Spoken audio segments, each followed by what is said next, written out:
Phenol तुमने recently benzene पढ़ा हुआ है, तो बेंजीन आप लोगों के जहनों में है, तो बेंजीन से रिलेटिव ही है फिनोल्स। एक्चुअली में तो बेंजीन की बात ही मैंने पढ़ा देना था, लेकिन चैप्टर नंबर 8 पढ़ा दिए पहले, तो इसलिए मैंने फिनोल्स को पहले पढ़ा दिया। ठीक है। अब इस चैप्टर का दूसरा टॉपिक जो मेन टॉपिक है, मतलब मेन टॉपिक तो वो भी था फिनोल, लेकिन जो लेंथी टॉपिक है या मेन फंक्शनल ग्रुप्स है, तो उससे स्टार्ट करते हैं। तो बेटा हमारे पास पहला फंक्शनल ग्रुप होगा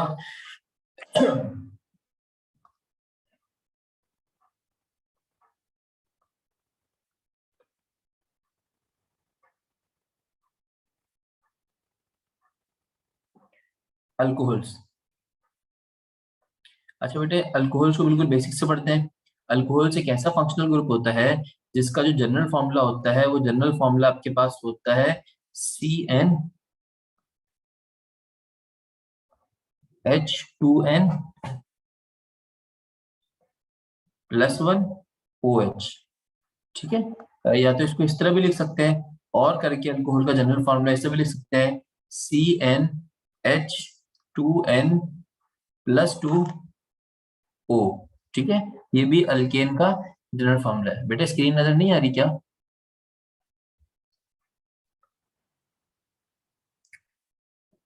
अल्कोहल्स आपके पास जो होते हैं वो आपके पास हाइड्रोक्सिल डेरिवेटिव होता है, मतलब आपके पास कार्बन चेन के साथ एक OH लग जाता है। जब कार्बन चेन के साथ OH लग जाता है तो basically they are called as hydroxyl derivative of alkanes. ठीक है। ये अल्केन के हाइड्रोजन को रिप्लेस कर दिया जाए किसके साथ, OH के साथ, देन अल्केन्स फॉर्म होते हैं। ठीक है।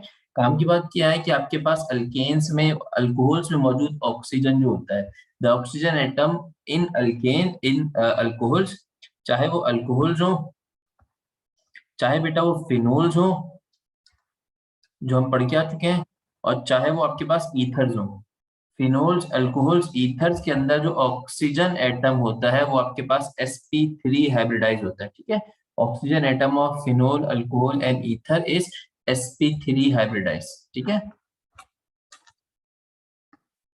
बेटा टेस्ट का मैंने शेड्यूल लिखा हुआ है, एलिफेटिक हाइड्रोकार्बन तो वो पूरा आ जाएगा ना। Oxygen is sp3 hybridise.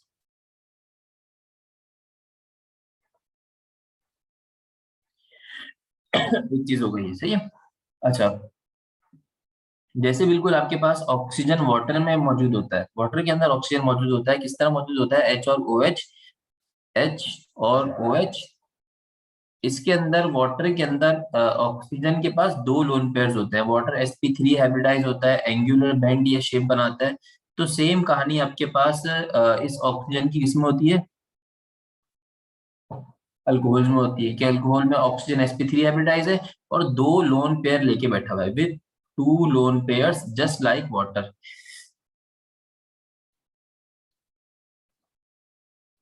with two lone pairs just like water। ठीक है।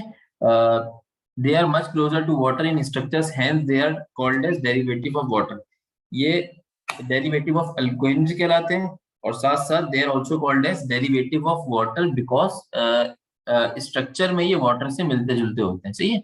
अल्कोहल कौन कौन से होते हैं सर? अल्कोहल ऐसे होते हैं, मोनोहाइड्रिक अल्कोहल होते हैं। मोनोहाइड्रिक अल्कोहल से मुराद सर एक OH लगा होता है। मोनोहाइड्रिक अल्कोहल्स होते हैं, लाइक आपके पास सर मिथेनॉल हो गया। मिथेनॉल का फॉर्मूला क्या होगा सर? CH3OH। इथेनॉल हो गया सर, इथेनॉल का फॉर्मूला क्या होगा? C2H5OH। इसी तरह बेटा आपके पास डायहाइड्रिक अल्कोहल होते हैं, और ये डायहाइड्रिक अल्कोहल आपके पास जो होते हैं बेटा, इसमें आपके पास ग्लाइकोल होता है।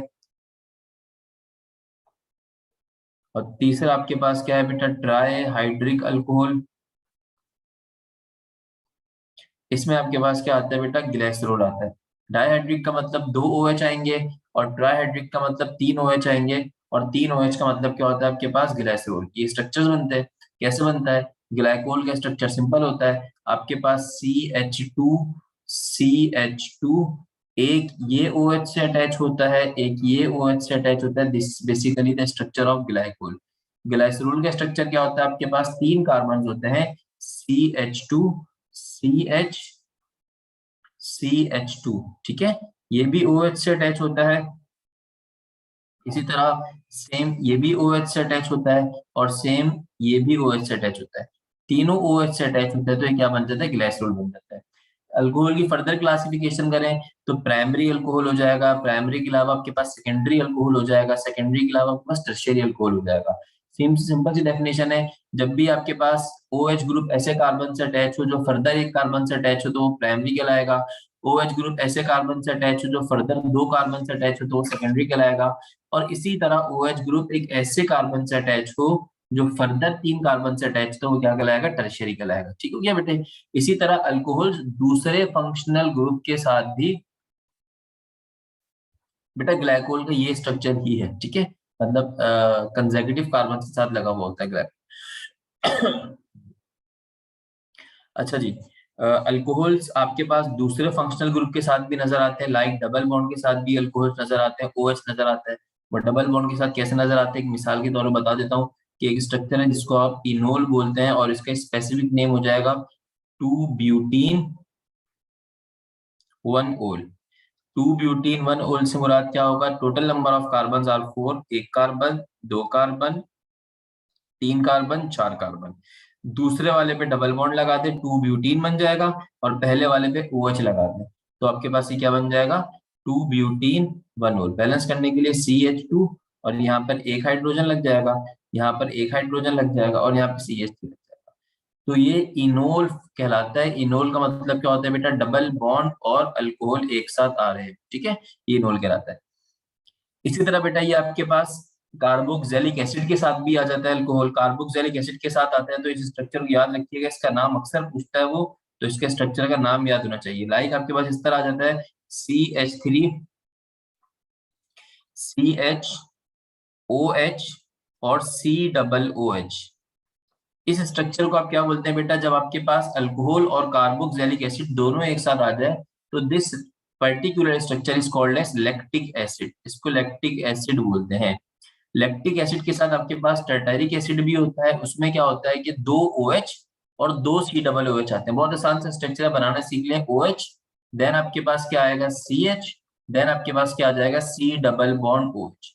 ये लाइन से स्ट्रक्चर बन गया, एक तरफ OH आ गया, दूसरी तरफ C डबल बॉन्ड OH आ गया, ठीक है, और बीच में कार्बन आ गया। अच्छा, carbon is connected with other carbon, और इसका भी रेप्लिका बन जाएगा, इस तरफ C डबल OH आ गया और इस तरफ क्या आ गया, OH आ गया।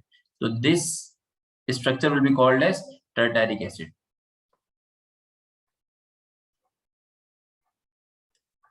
तो इसको अपने टैरिक एसिड बोलते हैं, ठीक है बेटा। अब अल्कोहल के अंदर हमारे चैप्टर में दो किस्म के पोर्शन है। तो दो किस्म के पोर्शन क्या है कि दो किस्म के अल्कोहल्स को उसने डिस्कस किया हुआ है बुक के अंदर। वो दो किस्म के अल्कोहल्स कौन से बेटा, एक उसने डिस्कस किया हुआ है मिथेनॉल को, मिथाइल अल्कोहल को, और दूसरा उसने डिस्कस किया हुआ है इथेनॉल को, इथाइल अल्कोहल को। Basically they are homologues. जब होमोलोग्स होते हैं तो होमोलोग्स का मतलब क्या होता है कि इनकी प्रॉपर्टीज क्या होंगी, सेम होंगी। लेकिन जो कुछ डिफरेंट चीजें हैं वो आके देख लेते हैं मिथेनॉल और इथेनॉल पे। तो हम स्टार्ट कर लेते हैं बेटा किससे, we will start with the preparation. हम प्रिपरेशन से स्टार्ट करते हैं। अब प्रिपरेशन किसके साथ प्रिपरेशन करेंगे, पहले मिथेनॉल की,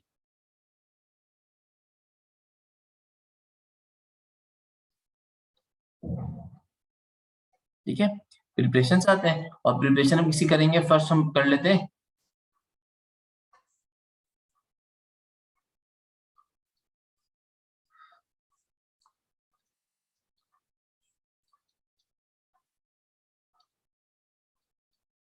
मिथेनॉल।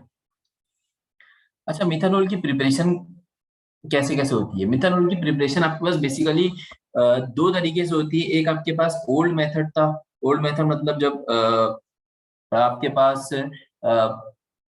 रिएक्शंस नहीं डिस्कवर हुए थे, एलिमेंट्स केमिकल नहीं डिस्कवर हुए थे, तो एक आपके पास इसका मेथड था जिसको आप अ, एक मिक्सचर से बनाते थे। उस मिक्सचर का नाम क्या होता था, पायरोलिग्नस acid.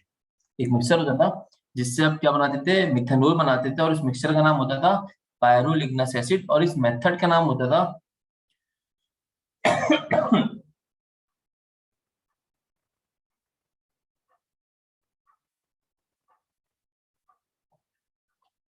Yes exactly, would spirit, ठीक है। तो मतलब अगर हम बात करें ओल्ड एरा की, तो हम कहते हैं कि फॉर्मरली, मिथानॉल की बात कर रहा हूं बेटे मैं, it was prepared by distillation of would.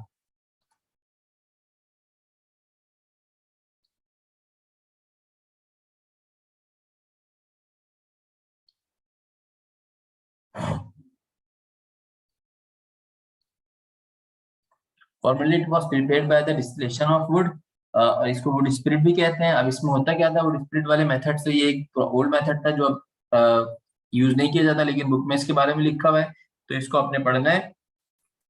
इसको वुड स्पिरिट भी कहते हैं।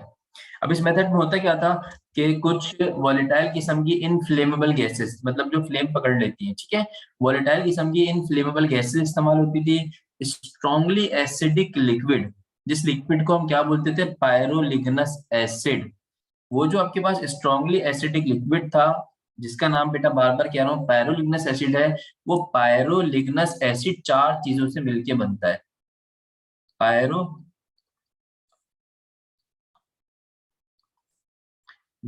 एसिड, ये जो पायरोलिग्नस एसिड होता है बेटे, ये चार चीजों से मिलके बनता है। वो चार चीजें आपके पास कौन कौन सी होती हैं, याद रखिएगा। इस पायरोलिग्नस एसिड के अंदर आपके पास, या पायरोलिग्नस एसिड कंटेन्स, क्या ये कंटेन करता है, इसमें मिथानोल होता है, इसी से मिथानोल हम एक्सट्रैक्ट करेंगे, ठीक है। मिथानोल के अलावा इसके अंदर आपके पास एसीटोन होता है, acetone means di methyl ketone, ठीक है। एसीटोन के अलावा इसके अंदर एसीटेट होता है, एसिटिक एसिड होता है, CH3COOH, और साथ साथ आपके पास इसमें होता है मिथाइल एसीटेट। तो इसमें चार फंक्शनल ग्रुप्स मौजूद होते हैं। कौन कौन से चार फंक्शनल ग्रुप्स? अल्कोहल मौजूद होता है, कीटोन मौजूद होता है, कार्बोक्सिलिक एसिड मौजूद होता है, और ईस्टर मौजूद होता है। तो इन सब के मिक्सचर को हम क्या बोलते हैं कि एक लिक्विड बनाता है, this liquid is called as pyroligneous acid, ठीक है।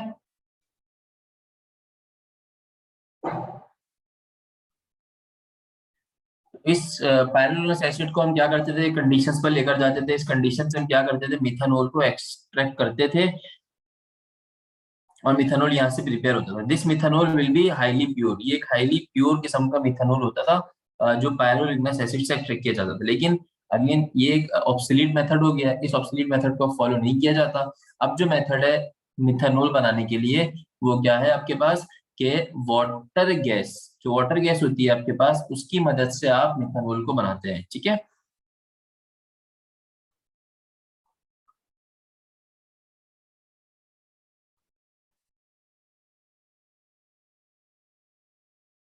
ऑब्सोलीट मेथड नाउ, नहीं बेटा ये पॉइजनस होता है। मिथानॉल जो होता है बेटा पॉइजनस होता है, टॉक्सिक भी होता है, पॉइजनस भी होता है।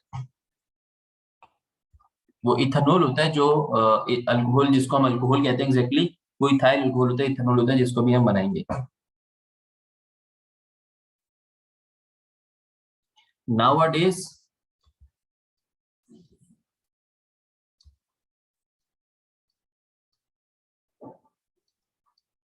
Methanol is prepared by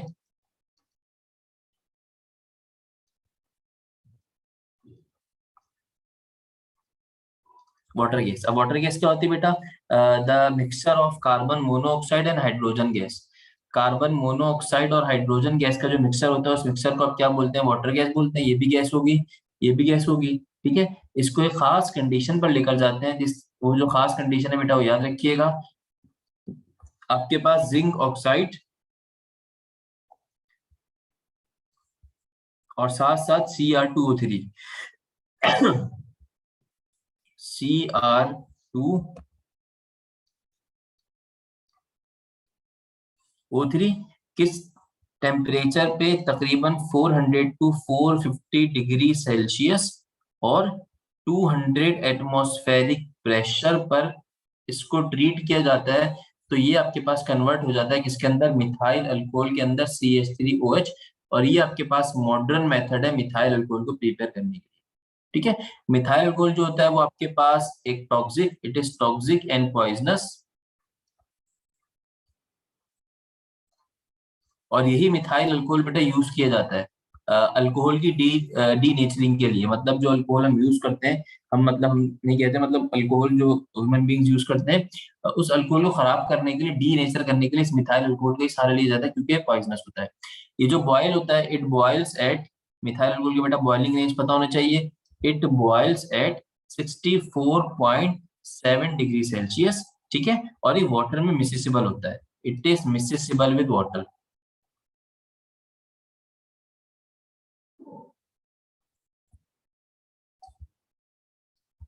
yes बेटे,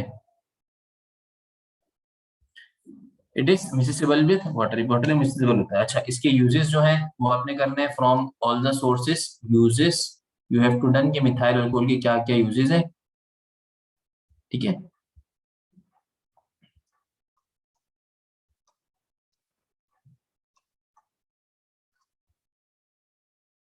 मिथाइल अल्कोहल के चंदा आप लोगों ने यूजेस करने हैं, सही है। इसके बाद हमारे पास है इथाइल अल्कोहल। अब इथाइल अल्कोहल जो हमारे पास है बेटा, उसको कैसे प्रिपेयर किया जाता है? पहले तो इथाइल अल्कोहल का नाम जो होता है वो होता है आपके पास ethanol. Ethyl alcohol is also called as ethanol. अब इसको कॉमनली क्या कहते हैं? Commonly it is called as alcohol. जो अल्कोहल का जुमला इस्तेमाल करते हैं वो हम इथाइल अल्कोहल के लिए करते हैं।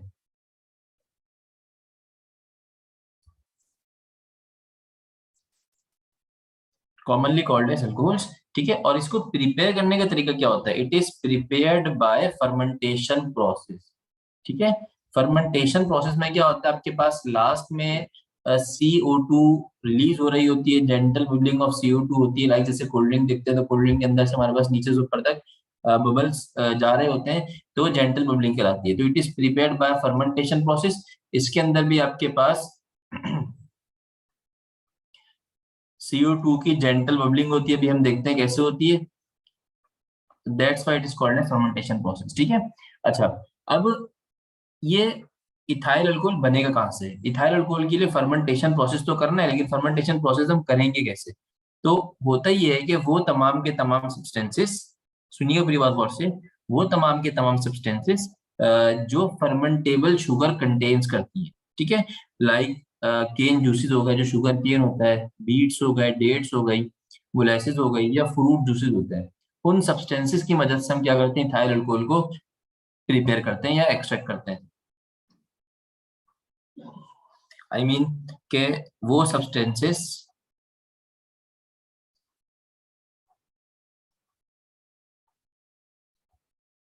substances which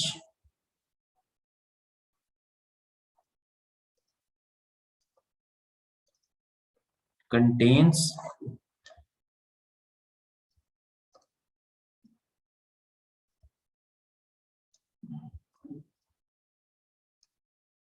fermentable sugar। fermentable sugar किस किस में मौजूद होती है? आर केन जूसेस,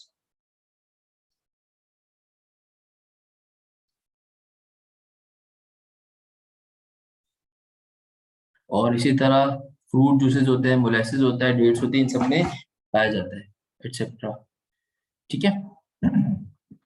अच्छा, दो किस्म के सब्सटेंस होते हैं। एक वो सब्सटेंस होते हैं जिसमें फर्मेंटेबल शुगर पाई जाती है, वो मैंने बता दिया।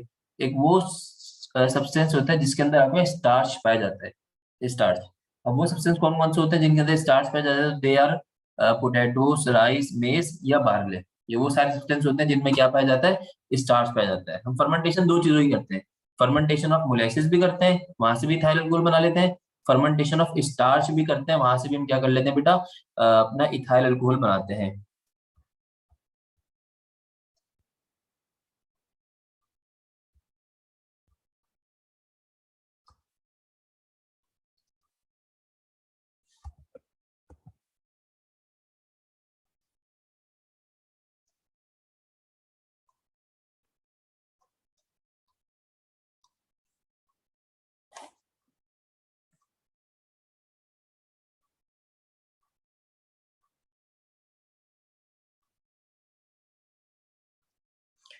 मतलब बेटे आपके पास इथाइल अल्कोहल बनता है किस प्रोसेस से? फर्मेंटेशन प्रोसेस से बनता है। फर्मेंटेशन किसकी करेंगे? इस तरह की सब्सटेंस की करेंगे ना, तो फर्मेंटेशन हम या तो मोलेसिस की करते हैं तब भी इथाइल अल्कोहल बन जाता है, और फर्मेंटेशन हम किसी करते हैं स्टार्च की करते हैं तब भी आपके पास इथाइल अल्कोहल बन जाता है।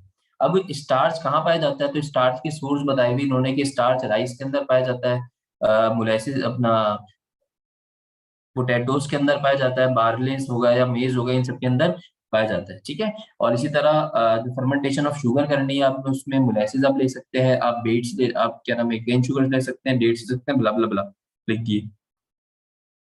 अब इस फर्मेंटेशन के प्रोसेस से इस पॉइंट को हटाएं जिंदगी से अपनी। फर्मेंटेशन के प्रोसेस से वो पूछता है कि जो अल्कोहल ऑब्टेन्ड होता है वो अल्कोहल आपके पास कितने परसेंट ऑब्टेन्ड होता है।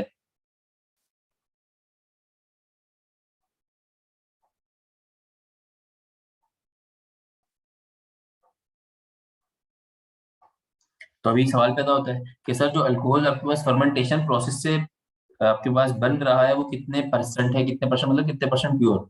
तो हम कहते हैं कि alcohols which is obtained by the industry, सही है, इंडस्ट्री से मिलने वाला जो अल्कोहल है बाय द फर्मेंटेशन प्रोसेस,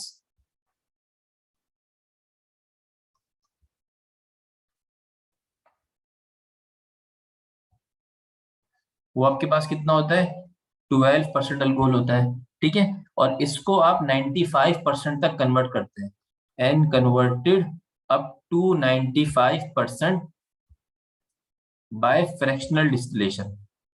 इसकी फ्रैक्शनल डिस्टिलेशन करते हैं, इसको और प्योर करते हैं 95% by F D stands for fractional distillation. ठीक है, और सेकेंडली 95% जो अल्कोहल होता है इसका एक नाम होता है, 95% alcohol is called as rectified spirit. ठीक है, इसका नाम याद रखिए बेटा, सारी बातें याद रखिएगा, अल्कोहल की वो कहीं से भी घुमा के पूछ सकता है। 95% alcohol is called as rectified spirit, इसको हम रेक्टिफाइड स्पिरिट बोलते हैं। इसी तरह 95 से और आगे बढ़े, अगर हम 99.9% तक अल्कोहल अचीव करें, अल्कोहल को साफ सुथरा करें, 99.9% अल्कोहल की जो यील्ड होती है कैन बी ऑब्टेन्ड बाय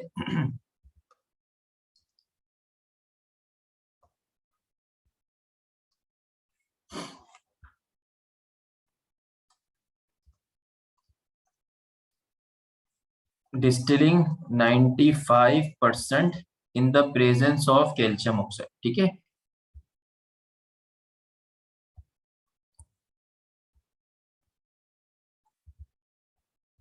बेटा सारी बातें याद रखने वाली है। क्या क्या बात होगी कि अल्कोहल को कॉमनली इथाइल अल्कोहल को हम अल्कोहल कहते हैं। अल्कोहल की प्रिपरेशन के दो मेथड है, फर्मेंटेशन या स्टार्च। स्टार्च में क्या होता है, फर्मेंटेशन प्रोसेस में क्या होता है ये आपको पता है, एक में शुगर होती है और एक में क्या होता है राइस पोटैटोस वगैरह में स्टार्च पाया जाता है। इसकी मदद से जो अल्कोहल प्रिपेयर होता है वो 12% होता है। सही है सर, 12% को हम 95% तक लेकर चले जाते हैं बाय यूजिंग फ्रैक्शनल डिस्टिलेशन, और इसी 95% को सर हम क्या बोलते हैं, रेक्टिफाइड स्प्लिट होता है। 95% को फर्दर इनहेंस करते हैं 99.9% तक, तो हम क्या करते हैं जो रेक्टिफाइड स्प्लिट होता है इसको डिस्टिल करते हैं इन presence of calcium oxide. Calcium oxide की मदद से हम इसको क्या करते हैं, डिस्टिल करते हैं। ठीक है, अच्छा अब करें क्या, अगर 95% अल्कोहल है,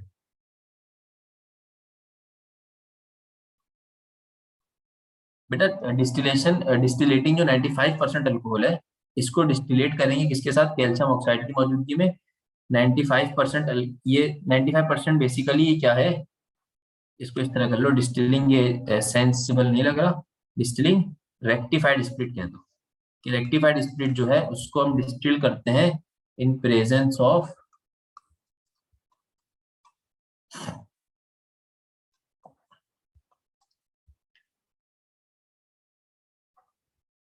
कैल्शियम ऑक्साइड।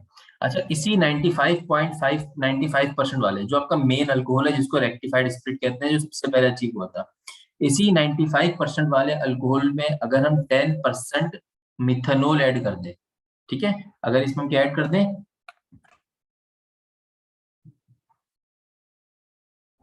10% मिथेनॉल ऐड कर दें, इफ 10% मिथेनॉल इज एडेड,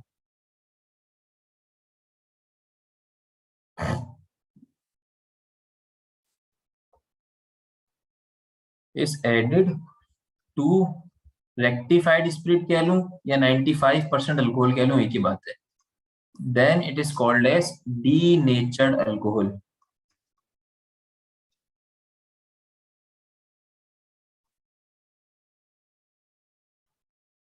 अब डीनेचरिंग करने की वजह क्या है?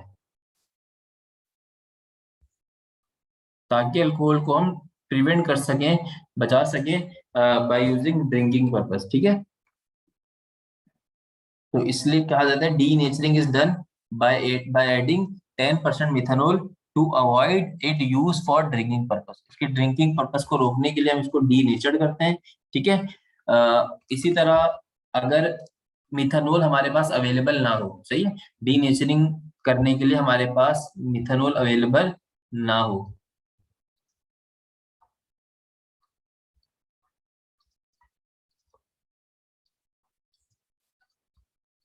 पहला मेथड तो क्या हुआ कि ऐड कर दो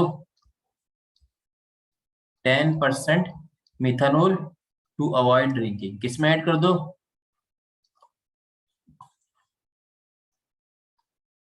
इनटू 95% अल्कोहल। 95% अल्कोहल में ऐड कर दो 10% मिथेनॉल, तो आपके पास डीनेचर्ड हो जाएगा। एक तरीका ये है। दूसरा तरीका क्या है कि स्मॉल क्वांटिटी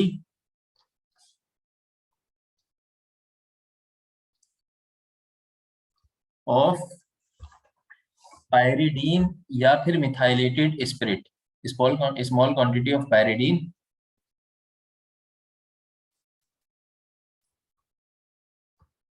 पायरिडीन का वो क्या होता है मॉलिक्यूलर फॉर्मूला? यस, और methylated spirit can be use for the same purpose.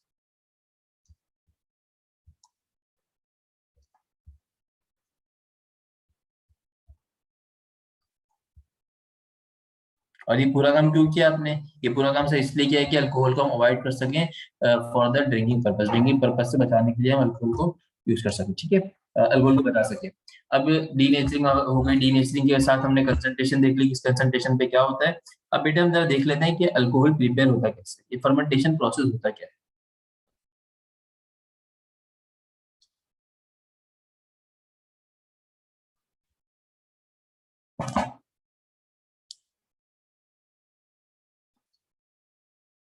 शाबाश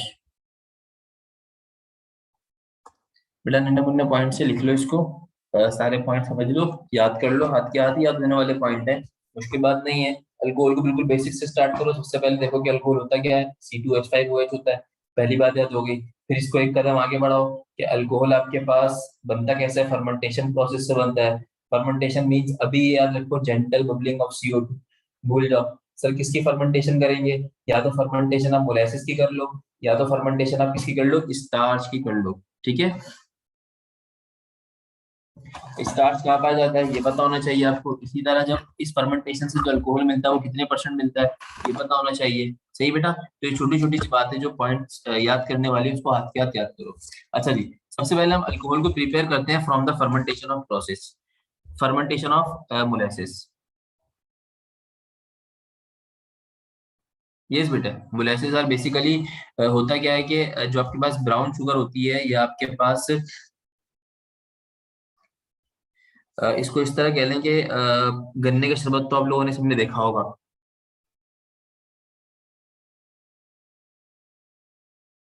जब आप इसी क्या नाम है, जो शुगर होती है, केन शुगर होती है, इसकी क्रिस्टलाइजेशन करते हैं तो आपके पास एक ब्राउन कलर का सिरप बच जाता है, बहुत मतलब थिक सा सिरप बच जाता है। क्या करते हैं जब आप केन शुगर की क्रिस्टलाइजेशन करते हैं तो वो जो ब्राउन कलर का थिक सा लिक्विड बनता है, उस थिक से लिक्विड को आप क्या बोलते हैं, मोलेसिस बोलते हैं। मतलब लिख दे तो मैं यहाँ पर, नंबर 1 है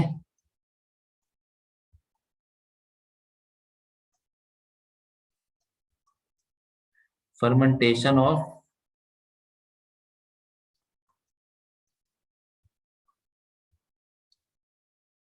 मोलेसिस, ठीक है। मोलेसिस बेसिकली क्या हुआ सर, हमारे पास thick brown liquid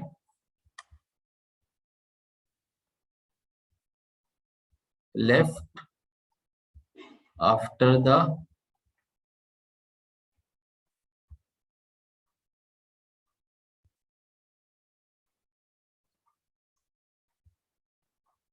crystallisation of cane sugar, yes, so called शीरा, क्योंकि हमारे पास जो शीरा बनता है वो नॉर्मली किससे बनता है, नॉर्मल शुगर से बनता है। जो नॉर्मल शुगर बनती है, ये नॉर्मल शुगर के अंदर इतने केमिकल्स होते हैं तो प्योर नहीं होता, तो शीरा भी प्योर नहीं होता, तब ये ब्राउन कलर का होता नहीं है। ठीक है, तो जो प्योर केन शुगर होता है ना, उससे जो बनता है शीरा, तो उसको आप क्या बोलते हैं, मोलेसिस बोलते हैं। अच्छा, अब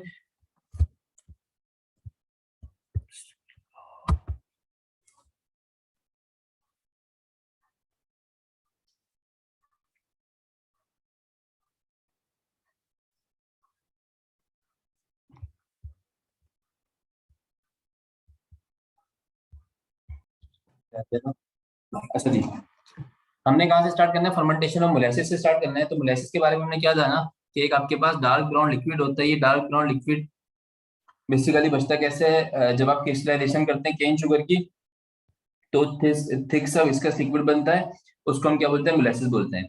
अब इस मोलेसिस को हम ट्रीट करते हैं किसके साथ, एक चीज के साथ जिसका नाम होता है यीस्ट। ठीक है, when molasses is treated with yeast, तो होता क्या है, उसके नतीजे में दो किस्म के एंजाइम्स मिलते हैं आपको। अब यहाँ पे थोड़े से बायोलॉजिकल कॉन्सेप्ट्स है कि एंजाइम्स, और मैं भी बायोलॉजी के अंदर घुसना नहीं चाह रहा बिल्कुल भी, लेकिन अभी हम खाली अपने काम की बात निकालते हैं यहाँ से। करा क्या, ये जो हमारे पास मोलेसिस है, साइकिल को याद रखिएगा, फ्लो को याद रखिएगा।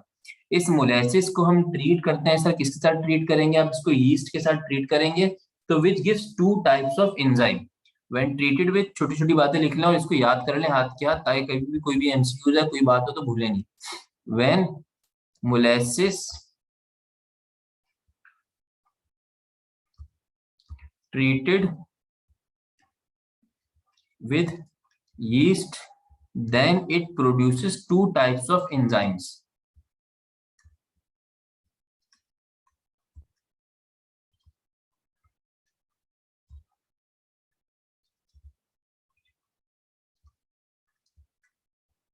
एंजाइम्स आर बायोलॉजिकल कैटलिस्ट होते हैं, जो आपके पास खुद से बायोलॉजिकल रिएक्शंस कर रहे होते हैं। तो जो दो टाइप्स ऑफ एंजाइम्स होते हैं, उसमें जो पहला एंजाइम होता है बेटा, उसका नाम होता है सक्रेस, SUCRASE। पहला कौन सा होता है, सक्रेज होता है। अभी करता क्या है, सक्रेज का रोल क्या होता है, सक्रेज का रोल ये होता है कि ये कन्वर्ट करता है मोलेसिस को किसके अंदर, ग्लूकोज और फ्रक्टोज के अंदर। अच्छा, मोलेसिस का एक दूसरा नाम भी होता है, molasses also called as sugar, ये मोलेसिस को आप सक्रोज भी कहते हैं। मोलेसिस को आप क्या बोलते हैं बेटा, सक्रोज भी बोलते हैं। तो सक्रेज का फंक्शन क्या हुआ, convert sugar in molasses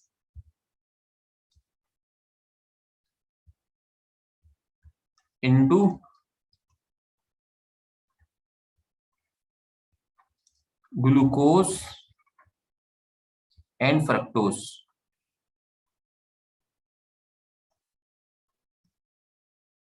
glucose and fructose are dash isomers, ये आपका काम है, दोनों का फॉर्मूला सेम होता है, C6H12O6।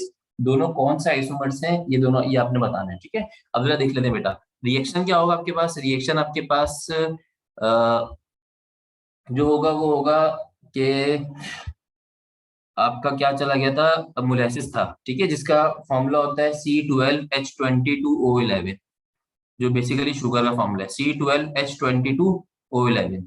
ठीक है, प्लस का H2O की मौजूदगी में ये रिएक्शन होता है। इस रिएक्शन के अंदर आपके पास रोल प्ले कौन करता है, वो रोल प्ले करने वाला एक एंजाइम होता है। सर उस एंजाइम का नाम क्या होता है, सर उस एंजाइम का नाम होता है सक्रेज।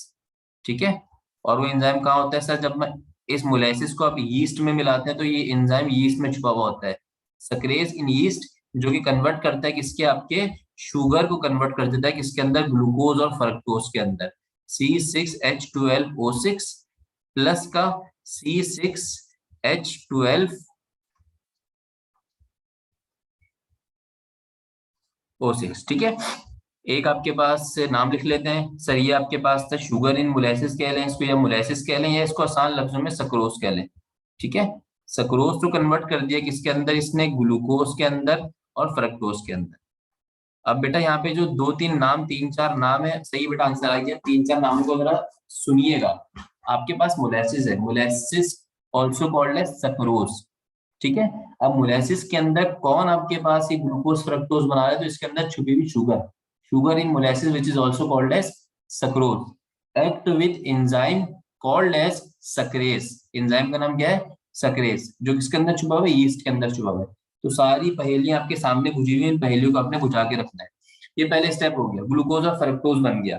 अब जो दूसरा वाला एंजाइम था, एक एंजाइम तो ये था सक्रेस, दूसरा वाला एंजाइम था बेटा, उसका नाम था आपके पास जाइमेस। सेकंड एंजाइम था बी, उसका नाम क्या था? सिंपल जाइमेस था। इस जाइमेस का रोल क्या था सर? इसका रोल था कन्वर्ट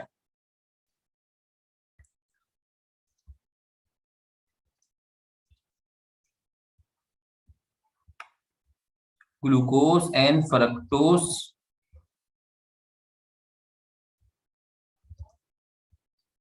बेटा, ये फंक्शनल ग्रुप आइसोमर्स है, glucose and fructose, glucose and fructose into ethyl alcohol.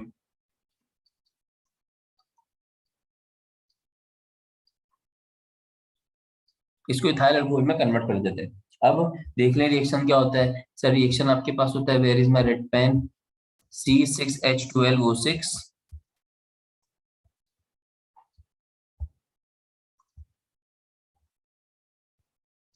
ठीक हो गया। इसके अंदर जो एंजाइमेटिक एक्शन होता है वो किसका होता है? जाइमेस का होता है। और जाइमेस भी कहाँ पाया जाता है? यीस्ट के अंदर पाया जाता है, जाइमेस इन यीस्ट। तो ये कन्वर्ट कर देता है किस में कन्वर्ट कर देता है?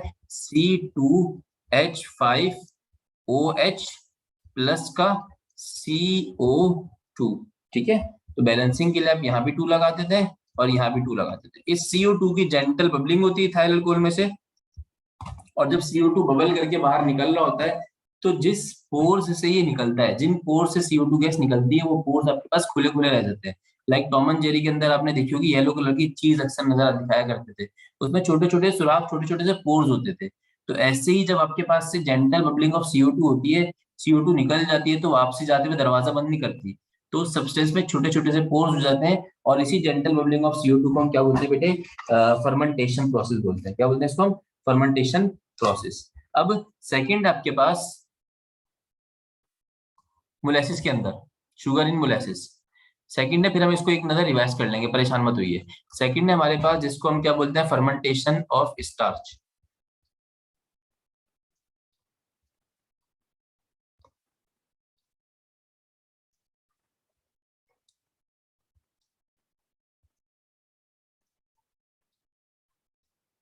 अब ये जो स्टार्च होता है बेसिकली, ये कहाँ पाया जाता है? राइस के अंदर पाया जाता है, पोटैटोज के अंदर पाया जाता है। हम करते कराते क्या है, जो राइस और पोटैटोज होते हैं, इसको हम इतना पकाते हैं, इतना पकाते हैं, इतना पकाते हैं कि हम इसका पल्प फॉर्म कर लेते हैं। मतलब इस तरह सोचिए, आलू या पोटैटो को या राइस को बिल्कुल पकाया जा रहा है, तो हलवा सा बन जाएगा, तो एक पल्प फॉर्म हो जाता है, ठीक है। ये जो पल्प होता है आपके पास, इस पल्प के अंदर हम ऐड करते हैं एक एंजाइम को, जिसका नाम होता है डायस्टेस। बेटा पूरी एक क्या नाम है, प्रोसेस, एक प्रिपरेशन, एक साइकिल है। वो साइकिल आपके ध्यान में याद होनी चाहिए। स्टार्च कहाँ से ऑब्टेन किया हमने? स्टार्च ऑब्टेन किया पोटैटो से या राइस से। अब लेके बैठ नहीं गए, इसको घर पे लेके नहीं चले गए, हमने इसका पल्प फॉर्म किया। सही है। पल्प फॉर्म किया तो उस पल्प के अंदर हमने ऐड किया एक एंजाइम, जिसका नाम था डायस्टेस। क्या नाम था बेटा? डायस्टेस। अब ये जो डायस्टेस होता है बेटा, वो करता कराता क्या है? स्टार्च को कन्वर्ट कर देता है शुगर माल्टोज के अंदर। मतलब समझिएगा बेटे, जो स्टेप नंबर 1 में आपको बंदा मिला था ना, ये फर्मेंटेशन ऑफ मोलेसिस के अंदर आपने यहाँ से स्टार्ट किया था। फर्मेंटेशन ऑफ स्टार्च से पहले ये चीज बनाते हैं, बाकी दोनों स्टेप सेम हो जाते हैं। पहले क्या बनाते हैं? शुगर माल्टोज बनाते हैं इसके अंदर, फर्मेंटेशन ऑफ मोलेसिस स्टार्च के अंदर, ठीक है। प्रोसेस दिखा रहा हूँ, जरा देख लीजिएगा।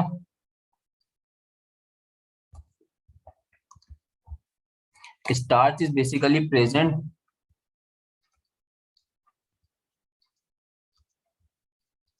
इन राइस एंड पोटैटोज। स्पेलिंग बेटा गलत है तो सही कर लीजिएगा, ठीक है।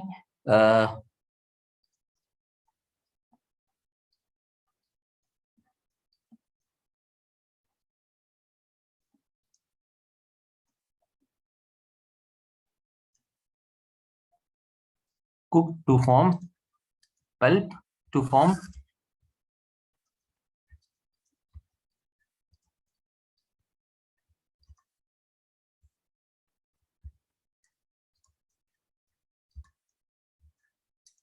इसके अंदर हम ऐड करते हैं एंजाइम जिसका नाम होता है एंजाइम डायस्टेज एडेड।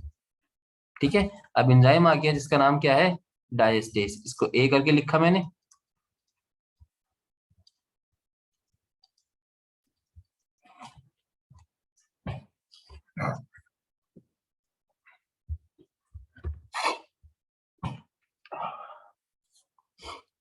अच्छा चंदा, ये जो आपके पास डायस्टेज होता है इसका काम क्या होता है, कन्वर्ट करता है, कन्वर्ट ही रहा सही है, ये कन्वर्ट करता है आपके पास,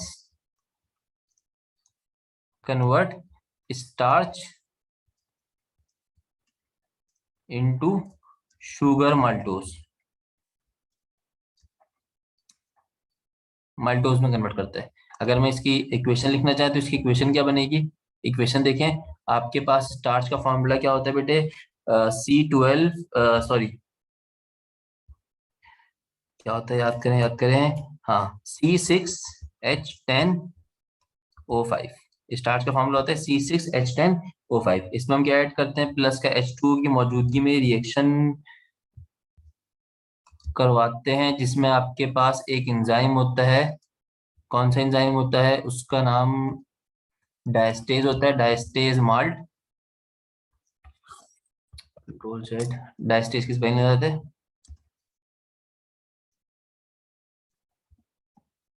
एंजाइम होता है जो इसको कन्वर्ट कर देता है किसके अंदर बेटा, शुगर माल्टोज के अंदर। This is your starch. Sugar maltose का फॉर्मूला क्या हुआ, C12H22O11, C12H22O11। ठीक है, इक्वेशन बैलेंस से अगर हम यहाँ पर क्या लगाते हैं, टू लगाते हैं, अच्छा H2 लगाना भूल गए, शाबाश, H2 लगाना भूल गया।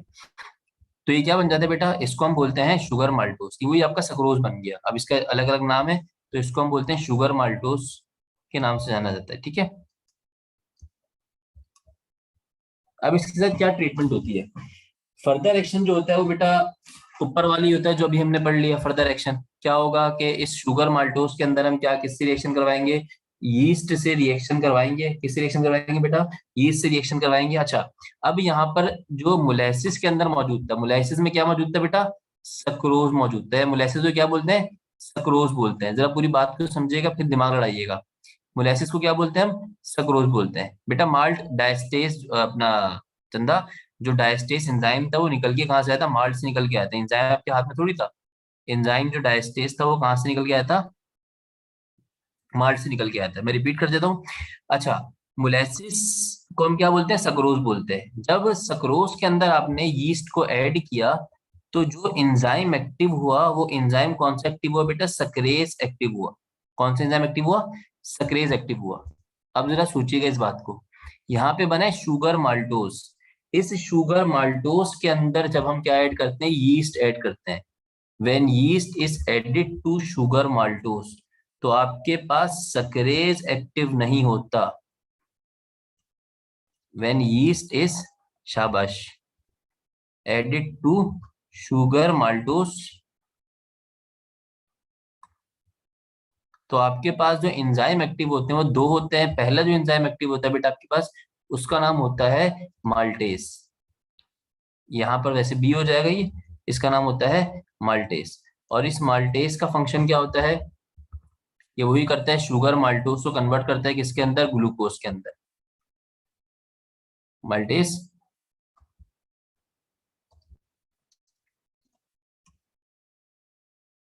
Converts maltose into glucose. Reaction से मैंने पीछे लिखा हुआ है, सही रिएक्शन लिख रहा। अब ये जो ग्लूकोज आया है, इस ग्लूकोज के साथ जो एंजाइम एक्टिव होता है, वो एंजाइम कौन सा एक्टिव होता है बेटा, वो जाइमेस एक्टिव होता है। ठीक है, और वो जो जाइमेस एक्टिव होता है वो जाइमेस क्या करता है, कन्वर्ट करता है,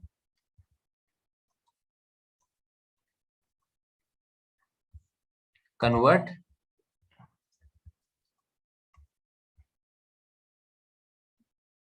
ग्लूकोज इनटू अल्कोहल। ठीक है, विथ C2H5 विथ CO2। ठीक है, तो इक्वेशंस को आप लिख लें ताकि समझ लें, याद कर लें। इक्वेशन बनाए, आपके पास शुगर माल्टोज है, शुगर माल्टोज का फॉर्मूला क्या है, C12H22 और O11। ठीक है, अब इसके साथ जो एंजाइम एक्टिव हुआ, सर वो कौन सा एंजाइम एक्टिव हुआ? माल्टेस, जो किस में पाया जाता है? ईस्ट के अंदर पाया जाता है। तो हम लिखेंगे यहाँ पे माल्टेस इन ईस्ट, इसने इसको कन्वर्ट कर दिया किसमें? C6H12O6। ठीक है, लिक्विड में काम हो रहा होता है तो हम यहाँ पे वाटर भी इस्तेमाल करेंगे, और बैलेंसिंग के लिए यहाँ पे क्या लगा देंगे? 2 लगा देंगे। अब ये जो C6H12O6 था, इसके साथ जो माल्ट क्या नाम है एंजाइम एक्टिव होगा, वो कौन सा होगा? जाइमेस होगा। तो अब ये पेपर में पूछता है कि बेटा के माल्टेस के साथ, माल्टोस के साथ कौन सा एंजाइम होता है, तो आप माल्टेस बोलेंगे। सक्रोज के साथ कौन सा होता है? सक्रेस होता है। ग्लूकोज और फ्रक्टोज पे कौन सा एंजाइम एक्टिव होता है, तो आप बोलेंगे जाइमेस, जो किस में पाया जाता है?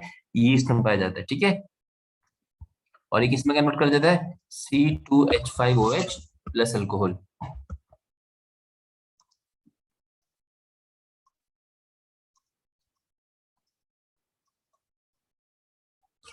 बेटा सिर्फ आपके पास 1 मिनट है, 1 मिनट बिल्कुल आंखें बंद करके दिमाग को ठंडा रख के सोचें कि हुआ क्या है। अल्कोहल की प्रिपरेशन हुई है, और अल्कोहल, बेटा CO2 लिखा था मैंने। अल्कोहल की प्रिपरेशन हुई है सर, और अल्कोहल को हम बोलते हैं इथाइल अल्कोहल, और इसकी प्रिपरेशन करते हैं फर्मेंटेशन प्रोसेस। ठीक है, फर्मेंटेशन प्रोसेस से हम इसकी क्या करते हैं? प्रिपरेशन करते हैं। और फर्मेंटेशन प्रोसेस क्या होता है कि CO2 आपके पास स्लोली स्केप्स होती है in the form of bubbles, bubble की सूरत में। Therefore this process is called as fermentation. Fermentation means क्या हो गया? जेंटल बबलिंग ऑफ CO2, या आसान लफ्जों में जेंटल बबलिंग ऑफ CO2। अब जरा 2 मिनट अपने दिमाग को सुकून करें और आंखें बंद करके सोचें कि हुआ क्या है। फर्मेंटेशन ऑफ स्टार्च की बात की जाए तो पहले सोचें कि स्टार्च की सोर्स क्या है। सर स्टार्च की सोर्स है राइस और पोटैटोज। ठीक हो गया सर, राइस और पोटैटोज के अंदर स्टार्च पाया जाता है। पहले इस स्टार्च को मीठा बनाना है, मीठे बनाने से मतलब शुगर वुगर में लेके जाना है। तो हम इसको अंदर माल्ट ऐड करते हैं। एक एंजाइम जिसका नाम क्या होता है बेटे? डायस्टेज होता है। वो एक्टिव होता है, जो आपके स्टार्च को कन्वर्ट करता है किसके अंदर? शाबाश, सोचें दिमाग में। माल्टोज में कन्वर्ट करता है। माल्टोज को फर्दर ट्रीट करते हैं किसके साथ? इसका फ्लो बना ले, लाइन फ्लो बना ले, खुद से लिख लें, ग्राफ टाइप बना ले। इक्वेशन नहीं लिखने, खाली फ्लो लिख लें कि इससे ये हुआ, ये हुआ, ये हुआ, और इथाइल अल्कोहल बन गया, ताकि ये हिफ्ज हो जाए चीज। माल्टोज, माल्टोज बन गया। माल्टोज में यीस्ट को ऐड किया तो आपके पास माल्टेज एक्टिव हुआ, जिसने ग्लूकोज में कन्वर्ट कर दिया। जैसे ग्लूकोज बना तो एक नया नई बीमारी जाग गई जिसको जाइमेज बोलते हैं, उसने क्या किया? इथाइल अल्कोहल में कन्वर्ट कर दिया। सिंपल फर्मेंटेशन ऑफ स्टार्च थी। अगर फर्मेंटेशन ऑफ मोलाइसिस पर आएंगे तो बेटे मोलाइसिस बेसिकली केन शुगर होती है, या केन शुगर की क्रिस्टलाइजेशन के बाद जो थिक लिक्विड बन जाता है, विस्कस लिक्विड बन जाता है, वो आपके पास मोलाइसिस होता है। ये बेसिकली सक्रोज होता है। ठीक हो गया। इसको डायरेक्टली यीस्ट के अंदर ऐड करते हैं तो आपके पास जो एक एंजाइम होता है जिसका नाम बड़ा मशहूर है, क्या नाम बोला बेटा इसका? सक्रोज से सक्रेज। सक्रेज एक्टिव हुआ, जिसने उठा के ग्लूकोज भी बनाया, फ्रक्टोज भी बनाया। माल्टोज ओनली प्रोड्यूसेस, माल्टोज सिर्फ प्रोड्यूस करेगा ग्लूकोज, जबकि सक्रोज क्या प्रोड्यूस करेगा? ग्लूकोज भी, फ्रक्टोज भी। अब यही सवाल पैदा होता है, what is the difference between sucrose and maltose? ठीक है बेटा, तो ये भी आपका काम है। जैसे ग्लूकोज फ्रक्टोज का बताया ना, फंक्शनल ग्रुप आइसोमर्स है। यस, इन्वर्टेज भी है। पीटीबी के अंदर एग्जैक्टली इन्वर्टेज लिखा हुआ है।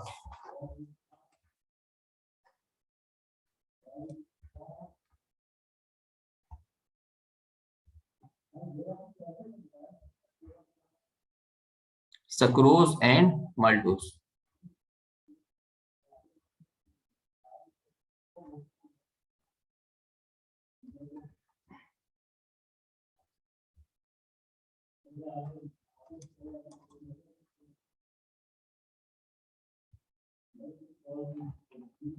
यस, एक सही आंसर है एग्जैक्टली, बिल्कुल, कि 65%।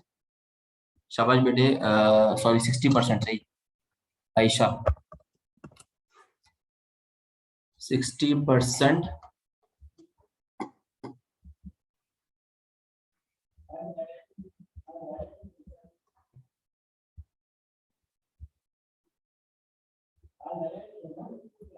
60% ऑफ सक्रोज को आप क्या बोलते हैं? माल्टोज बोलते हैं।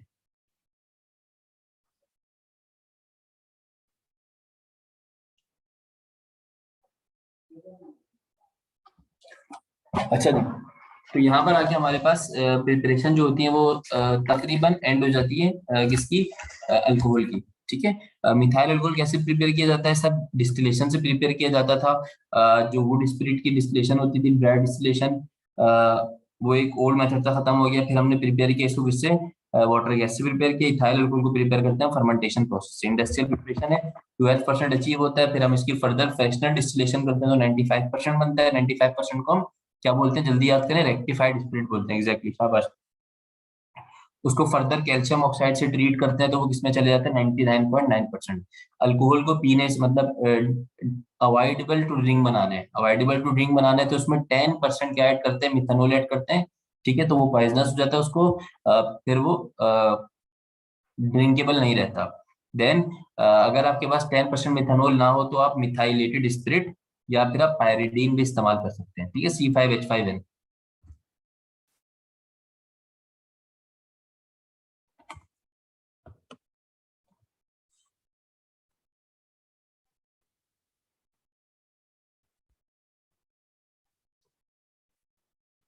जैसे बेटा सिंपली आपका ग्लूकोज और फ्रक्टोज होता है, वैसे ही आपका सक्रोज और माल्टोज भी फंक्शनल ग्रुप आइसोमर होता है।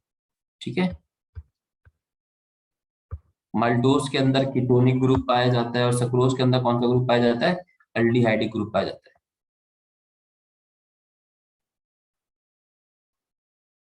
बेटा कंपोजिशन है इसकी।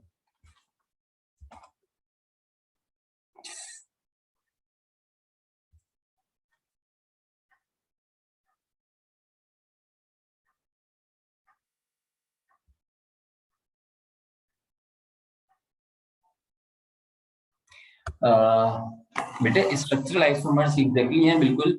आपके पास स्ट्रक्चरल आइसोमर्स की 5 टाइप्स होती है ना, स्ट्रक्चरल, ये सारे स्ट्रक्चरल आइसोमर्स है।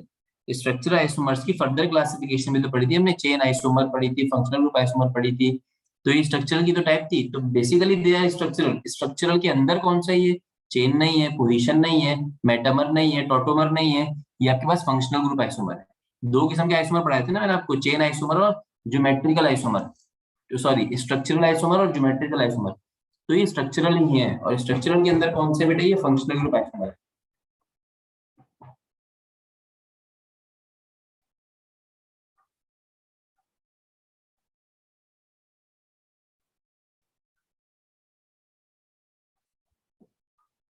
बेटे एग्जैक्टली मेरे सामने किताब लिखी भी नहीं है, और बस ये देख लीजिएगा, बल्कि मैं खुद देख लूंगा।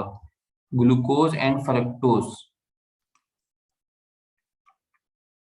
ग्लूकोज में तो अल्डिहाइड होता है, फ्रक्टोज में कीटोन होता है। इसी तरह आपके पास सक्रोज में अल्डिहाइड होता है और माल्टोज में कीटोन होता है। मैं स्टेटमेंट नहीं दे रहा, मैं इसको कंफर्म कर लूंगा, देन आपको बता दूंगा, परेशानी की बात नहीं है। ठीक है, ये 4 चीजें अब इस पे दिमाग लगा के टाइम वेस्ट नहीं करें, टाइम वेस्ट नहीं करते। तो ये मेरा एंड पर है, मैं इसको देख लूंगा और आपको बता दूंगा नेक्स्ट क्लास में। फ्रक्टोज और ग्लूकोज और फ्रक्टोज, सक्रोज एंड माल्टोज। ठीक है,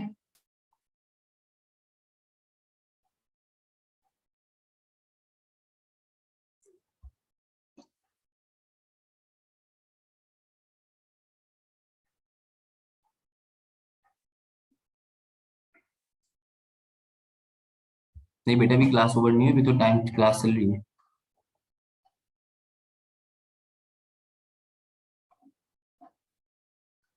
अच्छा जी,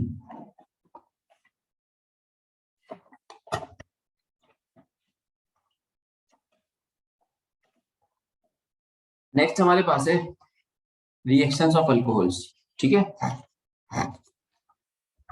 रिएक्शंस ऑफ अल्कोहल्स के अंदर पहले हम देखते हैं कि अल्कोहल में खास बात क्या है। अल्कोहल में जो खास बात है वो है आपके पास अल्कोहल्स की रिएक्टिविटी, अल्कोहल्स का ओएच ग्रुप, अल्कोहल के अंदर ओएच ग्रुप उसकी यूनिकनेस है। ठीक है, तो हम पहले देखते हैं कि रिएक्टिविटी और ओएच ग्रुप की क्या रिएक्टिविटी है। तो पहले हमें पढ़नी होगी reactivity of OH group, hydroxyl group की रिएक्टिविटी। ये जो हाइड्रोक्सिल ग्रुप होता है बेटा, ये आपके पास क्या होता है, रिएक्टिव होता है, मतलब हाईली रिएक्टिव होता है, पोलराइज होता है, इसके ऊपर क्या चार्ज होता है, नेगेटिव चार्ज होता है। ठीक है, अब होगा क्या, ये ओ एच ग्रुप का स्ट्रक्चर कुछ ऐसे होता है कि ये ऑक्सीजन बीच में होता है, इसके एक तरफ हाइड्रोजन होता है, और ऑक्सीजन के दूसरी तरफ कौन होता है, कार्बन होता है। ये ऑक्सीजन इन दोनों के मुकाबले में बादशाह होता है। बादशाह से मुराद क्या है बेटा, ये हाइड्रोजन का इलेक्ट्रॉन भी छीन सकता है, इलेक्ट्रोनेगेटिविटी ज्यादा होती है, और कार्बन का इलेक्ट्रॉन भी छीन सकता है क्योंकि कार्बन से भी इसकी ज्यादा क्या होती है, इलेक्ट्रोनेगेटिविटी होती है। तो अल्कोहल के अंदर आपके पास सिंपल अगर मैं बात करूं तो कार्बन ऑक्सीजन जो बॉन्ड होता है, जो CO बॉन्ड होता है, और साथ साथ ऑक्सीजन हाइड्रोजन बॉन्ड जो होता है, ऑक्सीजन हाइड्रोजन बॉन्ड जो होता है वो हाईली पोलराइज होता है। Carbon oxygen and oxygen hydrogen bonds are highly polarised.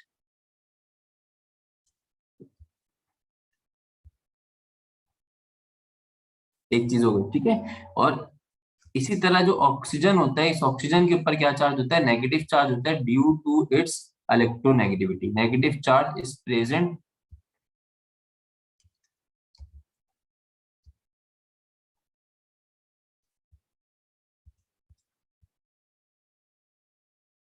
On oxygen. Oxygen में नेगेटिव चार्ज होता है क्योंकि इसकी इलेक्ट्रोनेगेटिविटी क्या होती है बेटे, ज्यादा होती है। अच्छा, अब इसकी वजह से आपके पास जो रिएक्शंस होते हैं उसकी दो किस्म की टाइप्स होती है। तो आपके पास रिएक्शन की दो टाइप्स होती है, two types of reactions.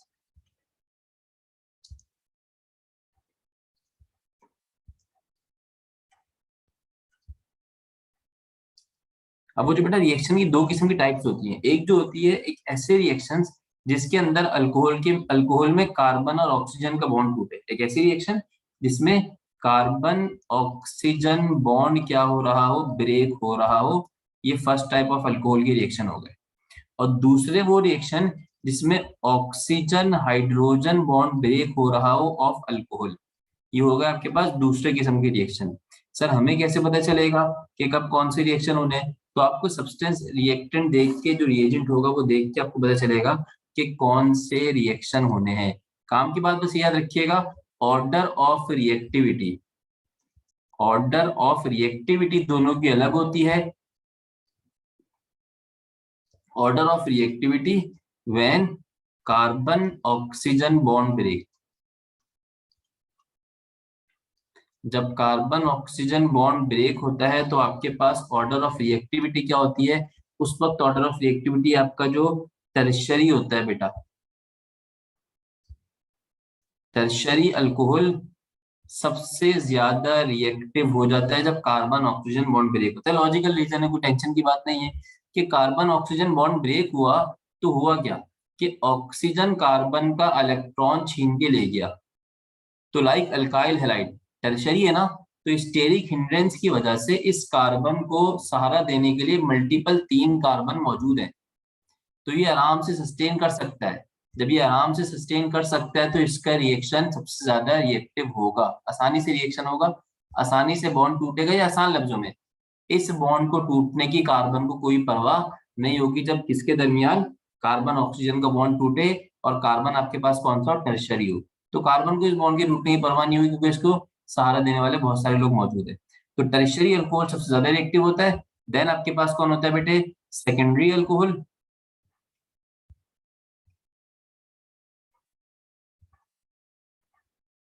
Then आपके पास कौन होता है बेटे, प्राइमरी अल्कोहल होता है। लेकिन अगर आप बात करें कि order of reactivity when oxygen hydrogen bond break,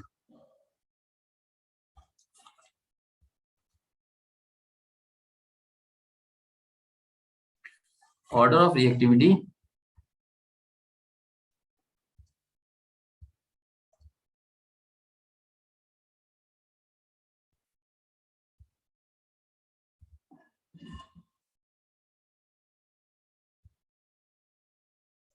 जब ऑक्सीजन हाइड्रोजन बॉन्ड ब्रेक होता है तब आपके पास टर्शियरी अल्कोहल बिल्कुल भी रिएक्टिव नहीं होता। सबसे ज्यादा रिएक्टिव होता है आपका मिथानोल, CH3OH। मतलब बेटा आपके पास दो प्राइमरी अल्कोहल हैं, CH3OH, इसको भी बुक ने प्राइमरी कंसिडर किया हुआ है, और इसी तरह C2H5OH, ये भी आपके पास प्राइमरी अल्कोहल है। अगर ऑक्सीजन हाइड्रोजन बॉन्ड ब्रेक हो रहा है तो दोनों की रिएक्टिविटी सेम नहीं है। कौन ज्यादा रिएक्टिव है, आपका methanol is more reactive than other primary alcohols. Methanol is more reactive than other primary alcohols. Then secondary और देन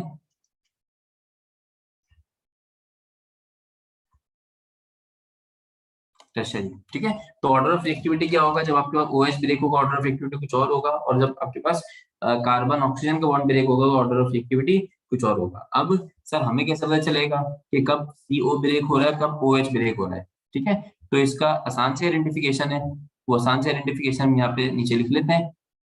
बेटा इसको जरा देखिएगा तामुल से सब्र सब्रुन जबीनुन के साथ, कि जब भी आपके पास न्यूक्लियोफाइल,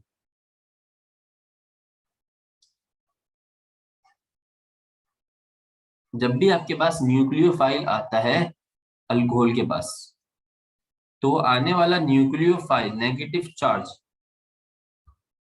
वो ब्रेक करता है किसको बेटे? कार्बन और ऑक्सीजन के बॉन्ड को। न्यूक्लियोफाइल ऑलवेज ब्रेक कार्बन और ऑक्सीजन बॉन्ड। उल्टी कंडीशन करें, मैं रिएक्शन करके दिखा रहा हूँ बेटा, अभी रिएक्शन में एग्जांपल से दे रहा हूँ। इलेक्ट्रोफाइल जब भी आता है वो क्या ब्रेक करता है, या अटैकिंग इलेक्ट्रोफाइल जो होता है वो क्या ब्रेक करता है? ऑक्सीजन और हाइड्रोजन।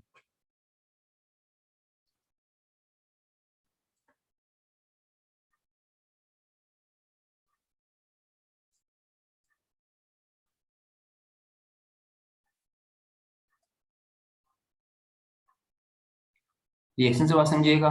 मैं एक लेता हूँ आपके पास प्राइमरी अल्कोहल ले लेता हूँ, CH3,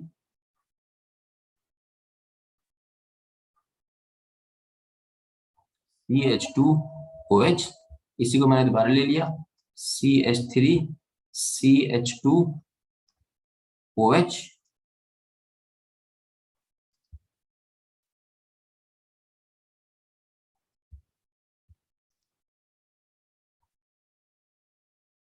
दो पॉसिबिलिटीज हैं।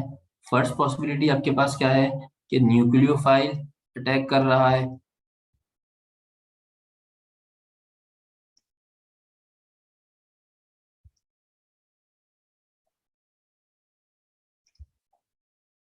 इलेक्ट्रोफाइल अटैक कर रहा है। अब जब न्यूक्लियोफाइल अटैक करता है वो करता कराता क्या है, वो कार्बन और ऑक्सीजन के इस वाले बॉन्ड को बेटे क्या कर देता है? ब्रेक कर देता है। जब कार्बन ऑक्सीजन का बॉन्ड ब्रेक होता है तो आपके पास जो प्रोडक्ट बनता है वो प्रोडक्ट क्या बनेगा? CH3CH2, मतलब कार्बोनियम आयन। कार्बन का इलेक्ट्रॉन छिन गया, कार्बन पे आ गया पॉजिटिव चार्ज और OH पे आ गया नेगेटिव चार्ज। न्यूक्लियोफाइल को क्या चाहिए? न्यूक्लियोफाइल बेसिकली आपके पास नेगेटिव चार्ज वाला होता है, जो न्यूक्लियस लविंग होता है, वो इस पॉजिटिव को ढूंढेगा और पॉजिटिव से जाए क्या हो जाएगा बेटे? अटैच हो जाएगा। ठीक हो गया। लेकिन जब भी इलेक्ट्रोफाइल आता है, इलेक्ट्रोफाइल आके अटैक करता है, तो इलेक्ट्रोफाइल करता कराता क्या है, वो बॉन्ड टूटता है तोड़ता है बिटवीन ऑक्सीजन और हाइड्रोजन। जब ऑक्सीजन और हाइड्रोजन का बॉन्ड तोड़ता है तो उसके नतीजे में वो पूरी चेन के साथ, अच्छा जो भी आएगा, जो भी आने वाला होगा, वो इस कार्बन चेन से कंबाइन होगा, वो निकलने वाले बंदे से कंबाइन नहीं होगा। लाइक न्यूक्लियोफाइल आया तो वो इस कार्बन से कंबाइन होगा, जब इलेक्ट्रोफाइल आएगा तो वो कंबाइन होगा CH3CH2 ऑक्सीजन जिसपे नेगेटिव चार्ज है, और इलेक्ट्रोफाइल को नेगेटिव की तलाश होती है, इससे आगे अटैच हो जाएगा, साथ में एक हाइड्रोजन पॉजिटिव के साथ कहाँ होगा बेटा? घर से बाहर होगा। सही है, तो ये हमारे पास पता होना चाहिए कि न्यूक्लियोफाइल जब भी अटैक करेगा तो आपके पास कार्बन ऑक्सीजन बॉन्ड ब्रेक होगा, इलेक्ट्रोफाइल जब भी अटैक करेगा तो आपके पास ऑक्सीजन हाइड्रोजन बॉन्ड ब्रेक होगा। यहाँ तक साथ चल रहे हैं? अभी तक हमने क्या देखा बेटा? मिथानॉल की प्रिपरेशन, मिथानॉल की प्रिपरेशन के बाद हमने क्या देखा बेटा? इथेनॉल की प्रिपरेशन, इथेनॉल की प्रिपरेशन के बाद हमने रिएक्टिविटी देखी OH बॉन्ड के अक्रॉस, हमने देखा रिएक्टिविटी ऑर्डर OH बॉन्ड का, और हमने देखा कि कब कौन सा रिएक्शन होगा। 9:42 हो रहे हैं, 9:50 पे वापस आ जाए एग्जैक्टली 8 मिनट बाद, मुंह धोए, हाथ धोए, खाना खाएं, पानी पिए, 8 मिनट बाद वापस भी आ जाए। अल्कोहल्स के रिएक्शन है कुछ छोटे मोटे से, ज्यादा रिएक्शन नहीं है, वो करके हम क्लास को बेटा फिर क्या करेंगे? ऑफ करें। ठीक है। बेटा थोड़ा सा रुक जाए, कोर्स हमें जरा ज्यादा अजीज है, वैसे PSL का मैच भी चल रहा है।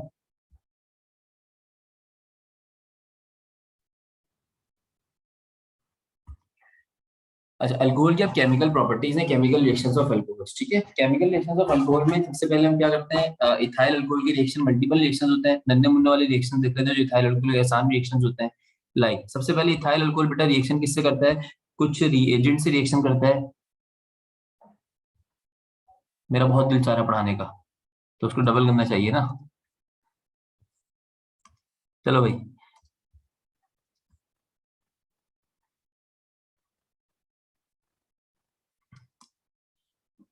अब अगर इथाइल अल्कोहल का हम रिएक्शन कराएं कुछ रिएजेंट के साथ, कौन से रिएजेंट के साथ? ऐसे रिएजेंट के साथ लाइक बेटा आपके पास हो गया PCl5 हो गया, PCl3 हो गया, SOCl2 हो गया।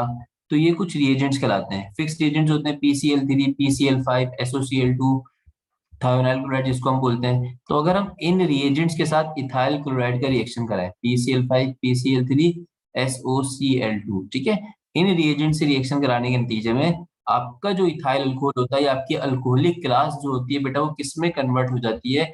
वो आपके पास कन्वर्ट हो जाती है C2H5Cl के अंदर, मतलब अल्काइल हैलाइड की प्रिपरेशन है ये। मैंने प्रिपरेशन ऑफ अल्काइल हैलाइड नहीं कराया था। तो प्रिपरेशन ऑफ अल्काइल हैलाइड यही है कि अल्कोहल का रिएक्शन जब रिएजेंट से कराते हैं, PCl3, PCl5, ये Cl SOCl2, या फिर इसी तरह बेटा इसी रिएक्शन को हम एक और बंदे के साथ करा सकते हैं। सेकंड पॉसिबिलिटी भी है इस रिएक्शन की, थोड़ा गोला गंडा बनेगा लेकिन बाद में समझ में आ जाएगा। HCl plus ZnCl2। तो ये दो अलग अलग रिएक्शन, ऊपर वाला अलग रिएक्शन है, नीचे वाला अलग रिएक्शन है। आपके पास क्या बनेगा? इथाइल क्लोराइड बनेगा। तो याद करें कि इथाइल क्लोराइड, इथाइल अल्कोहल का रिएक्शन कराया किसके साथ? PCl3, PCl5 या SOCl2, तब भी अल्काइल हैलाइड बनेगा, या फिर ZnCl2 और HCl से रिएक्शन कराया तब भी आपके पास क्या बनेगा? अल्काइल हैलाइड बनेगा, ठीक है। इसी तरह सेकंड रिएक्शन आपके पास कुछ इस तरीके से होता है बेटा। सेकंड रिएक्शन आपके पास होता है, यहाँ से पकड़ लेते हैं इसको, मुझे ऐसे पढ़ाना बड़ा मजा आता है लेकिन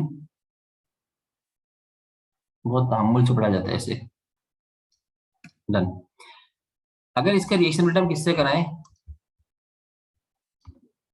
KBr, पोटेशियम ब्रोमाइड या पोटेशियम क्लोराइड से कराएं, इन presence of concentrated sulphuric acid. In presence of concentrated sulphuric acid, तब आपका इथाइल अल्कोहल किसमें कन्वर्ट होता है बेटा?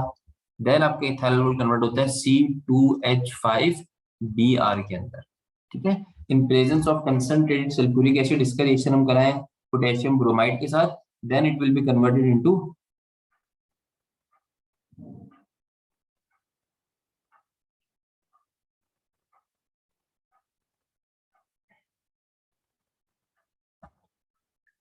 C2H5Br। इसी तरह बेटा आयोडाइड में भी कन्वर्जन होती है इसकी। आयोडाइड में कन्वर्जन कैसे होती है कि अगर इसी इथाइल अल्कोहल का रिएक्शन, देखते रहिएगा मेरे साथ रहिएगा बेटा, इसी इथाइल अल्कोहल का रिएक्शन, और जेसन और आयोडो तो बता दीजिएगा मुझे, अब मैं इसमें नहीं देख रहा। ऐसे मेरी हमदर्दियां थोड़ी राहुल के साथ हैं, पहले एडिशन ऑफ पीएसएल से, फर्स्ट एडिशन ऑफ पीएसएल से ही ना, मासूम मासूम स्कीम लगती है मुझे वो। अच्छा जी, अगर इसका रिएक्शन हम किससे करा दें? I2 के साथ, आयोडीन के साथ रिएक्शन करवा दें, आयोडीन के साथ, तब ये आपका इथाइल अल्कोहल किसमें कन्वर्ट हो जाएगा? C2H5Ib, ठीक है। अगेन बाय प्रोडक्ट से हमारी कहानी नहीं है कि क्या बाय प्रोडक्ट बनेगा, क्या रिएक्शन होगा, बस हमें पता होना चाहिए कि क्लोराइड में कन्वर्ट करने के लिए कौन सा रिएक्शन है, ब्रोमाइड में कन्वर्ट करने के लिए कौन सा रिएक्शन है, और आयोडाइड में कन्वर्ट करने के लिए कौन सा रिएक्शन है। ठीक हो गया बेटे।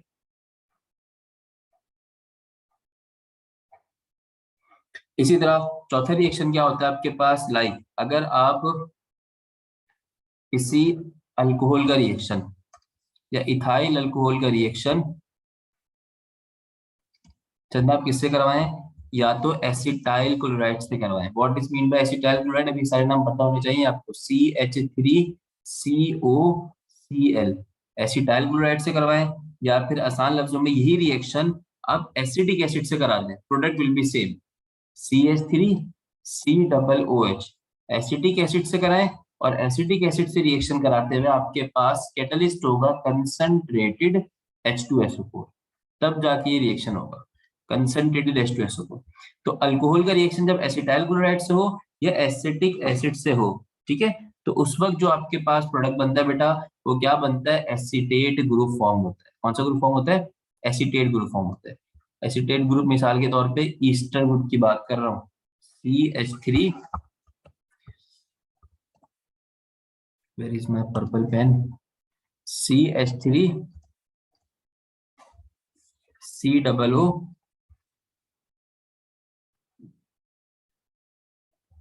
C2H5, ठीक है। अच्छा ये इसकी बॉन्डिंग में आप आसानी से समझ सकते हो, टेंशन की बात नहीं है, बॉन्डिंग आसानी से कैसे समझ सकते हैं बेटा? आपके पास जब इसका रिएक्शन CH3COCl के साथ हो रहा है तो ये रिएक्शन अपने आप में समझा रहा है कि यहां से बॉन्ड टूटेगा ऑक्सीजन और हाइड्रोजन का, ठीक है, यहां से बॉन्ड टूटेगा इन दोनों का, और क्या बन जाएगा, CH3COO C2H5 बन जाएगा। और ये रिएक्शन कौन सा होगा, जब ऑक्सीजन हाइड्रोजन का बॉन्ड टूट रहा है, तो बताइए कौन रिएक्शन रिएक्शन कौन सा वाला होगा, इलेक्ट्रोफिलिक वाला होगा, न्यूक्लियोफिलिक वाला होगा। शाबाश। जब न्यूक्लियोफाइल आता है तो OH का कौन सा बॉन्ड टूटता है, कार्बन ऑक्सीजन का बॉन्ड टूटता है, ठीक है। जब इलेक्ट्रोफाइल आता है कौन सा बॉन्ड टूटता है, ऑक्सीजन और हाइड्रोजन का बॉन्ड टूटता है। शाबाश। अच्छा जी, अब इस रिएक्शन में थोड़ा सा और आगे लेके चले जाते हैं, बस 3 रिएक्शन और रह गए। सॉरी बेटे। अगर हम अल्कोहल का रिएक्शन किससे करवाएं, सिंपली हम करवाएं कंसंट्रेटेड H2SO4 के साथ, और कुछ नहीं है। कंसंट्रेटेड H2SO4 के साथ रिएक्शन करवाएं इसका, H2SO4 कंसंट्रेटेड। तो होगा क्या बेटा, आपके पास ये इथाइल अल्कोहल जो है ना वो कन्वर्ट हो जाएगा, will be converted into ethyl hydrogen sulphate. C2H5 अपनी जगह पे रहेगा, और यहाँ से कौन आ जाएगा, HSO4, एक हाइड्रोजन और OH मिलके, एक हाइड्रोजन OH मिलके क्या बना लेंगे, वाटर बना लेंगे। तो C2H5HSO4 आ जाएगा। अब C2H5HSO4 की दो ट्रीटमेंट होती है। इसकी कितनी ट्रीटमेंट होती है, दो ट्रीटमेंट होती है। एक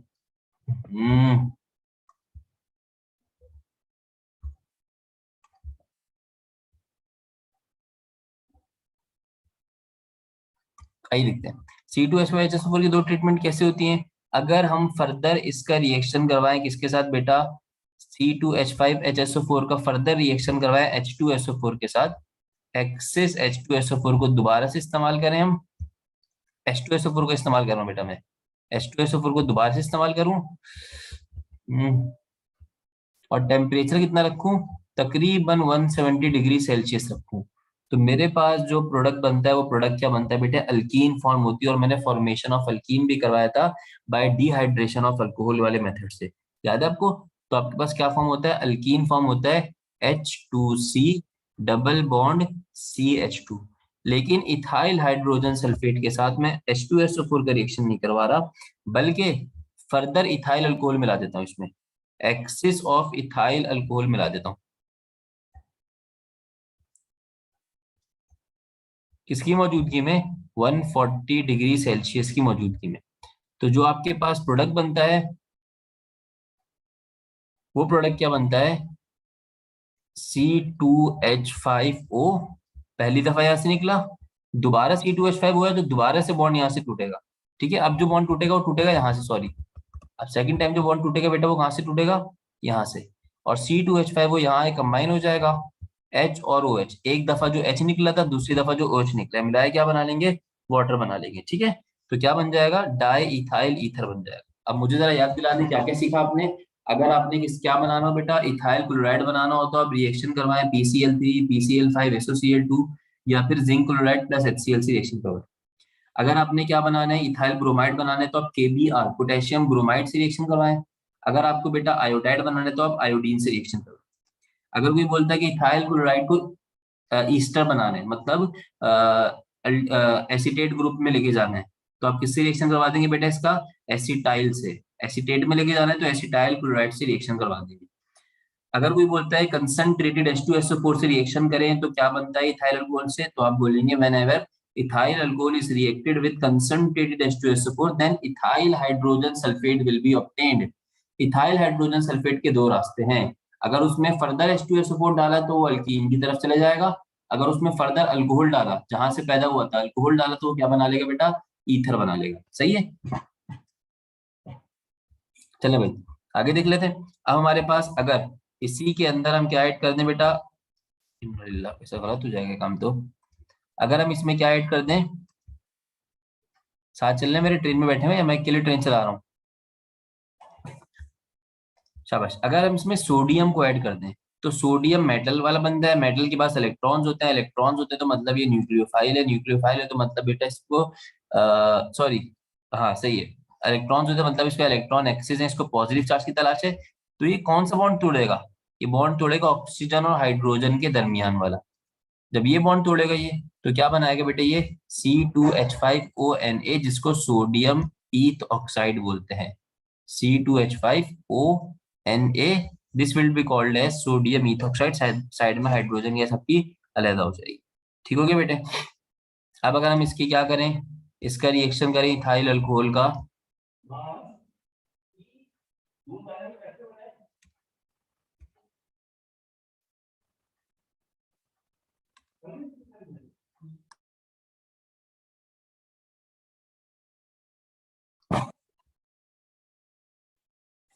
अगर हम इसका रिएक्शन कराएं किसके साथ,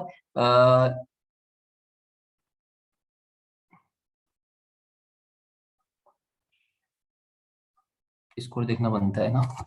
खैर, अगर हम इसका रिएक्शन करें बेटे किसके साथ, K2Cr2O7, मतलब जो आपके पास ऑक्सीडाइजिंग एजेंट होते हैं, K2Cr2O7 विद H2SO4, H2SO4 और K2Cr2O7 के साथ रिएक्शन कराएं, तो आपके पास जो बनता है बेटा, बेसिकली ये ऑक्सीडेशन होती है। ठीक है, in presence of potassium dichromate, potassium dichromate की मौजूदगी में ऑक्सीडेशन होती है। और अल्कोहल की ऑक्सीडेशन करते हैं तो हमारे पास एक साइकिल याद किया हुआ था, हमेशा अल्डिहाइड मिलता है। अल्कोहल की ऑक्सीडेशन से क्या मिलता है, एल्डिहाइड मिलता है। एक एक्सेप्शन होती है, वो एक्सेप्शन फिर मैं अगली क्लास में को पढ़ाऊंगा। ठीक है, नॉर्मल अल्कोहल की ऑक्सीडेशन करेंगे तो आपको एल्डिहाइड मिलेगा, लेकिन टर्शियरी ब्यूटाइल अल्कोहल की करेंगे तो आपको अल्कीन मिलेगा। सही है, वन लास्ट रिएक्शन, 10 मिनट लगे, ये पढ़ लिया हमने। अब अगली क्लास में हमारा नया टॉपिक स्टार्ट हो जाएगा, वरना फिर अगली क्लास में 1 घंटा मुझे इसको पढ़ाने में लगता। अब बेटा अगर इसका रिएक्शन किसके साथ करें, लास्ट रिएक्शन है कि अल्कोहल को हम ट्रीट करें वार्म एसिड में, वार्म एसिड में ट्रीट करें, लाइक K2Cr2O7। ठीक है, वार्म एसिड है, सॉरी K2Cr2O7 की मौजूदगी में रिएक्शन करें और आपके पास रिएक्शन वार्म कंडीशन पे हो।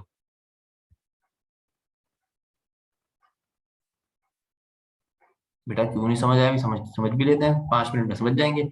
अगर वार्म कंडीशन में रिएक्शन करें तो आपके पास अल्कोहल कन्वर्ट हो जाता है किसके अंदर, एसिड के अंदर, CH3COOH। खत्म, डन। अब जरा 1 मिनट सुनिए मेरी बात को, सारी बातें सुनिएगा। आपने करना क्या है सर, हमने अल्कोहल के रिएक्शंस पढ़ने हैं। पहली बात सर, हमने क्या पढ़ना है, अल्कोहल के रिएक्शंस पढ़ने हैं। सर अल्कोहल के रिएक्शन की साइंस हमें पता है। सर क्या साइंस है अल्कोहल के रिएक्शंस की, कि अल्कोहल के दो किस्म के रिएक्शन होते हैं, या तो ऑक्सीजन हाइड्रोजन बॉन्ड ब्रेक होता है, या तो कार्बन और ऑक्सीजन बॉन्ड ब्रेक होता है। इसके अलावा कोई दूसरी पॉसिबिलिटी नहीं है। सर उल्टे हाथ के पहले 3 रिएक्शंस को देखें, पहले इन रिएक्शंस को देखें। अगर ये रिएक्शंस में टेंशन है तो फिर बताइए, फिर तो बेटा मुझे अगली क्लास में दोबारा पढ़ाना पड़ेगा। ये 3 रिएक्शंस में क्या हुआ, कुछ भी नहीं हुआ, हैलाइड बने 3 अलग किस्म के, ब्रोमाइड, क्लोराइड और आयोडाइड।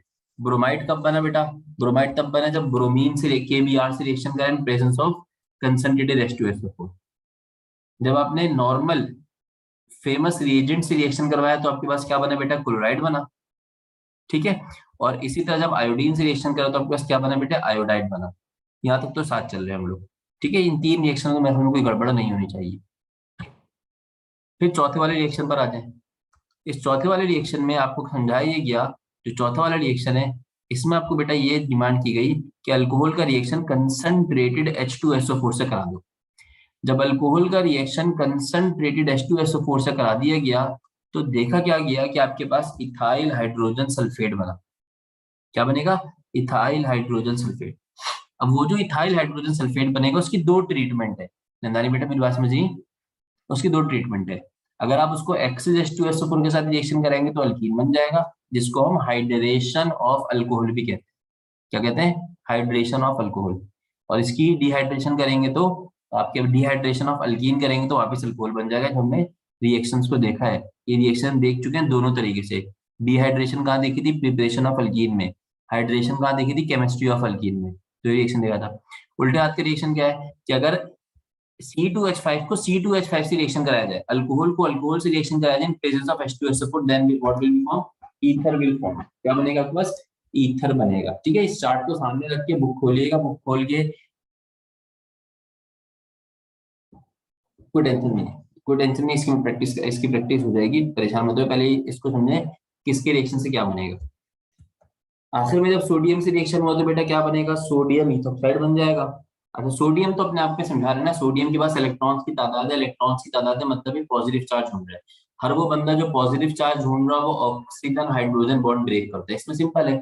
हर वो बंदा जो जो इलेक्ट्रॉन में एक्सिस हो पॉजिटिव चार्ज ढूंढ रहा हो तो वो ऑक्सीजन हाइड्रोजन बॉन्ड ब्रेक करता है, तो C2H5ONe बन जाए। ठीक हो गया। Oxidising agent, they are called as oxidising agents, इन एजेंट्स को हम क्या बोलते हैं बेटा, ऑक्सीडाइजिंग एजेंट। अगर कॉमन ऑक्सीडाइजिंग एजेंट के से रिएक्शन कराएंगे तो हमारे पास क्या बनेगा बेटा, एल्डिहाइड बनेगा। क्या बनेगा?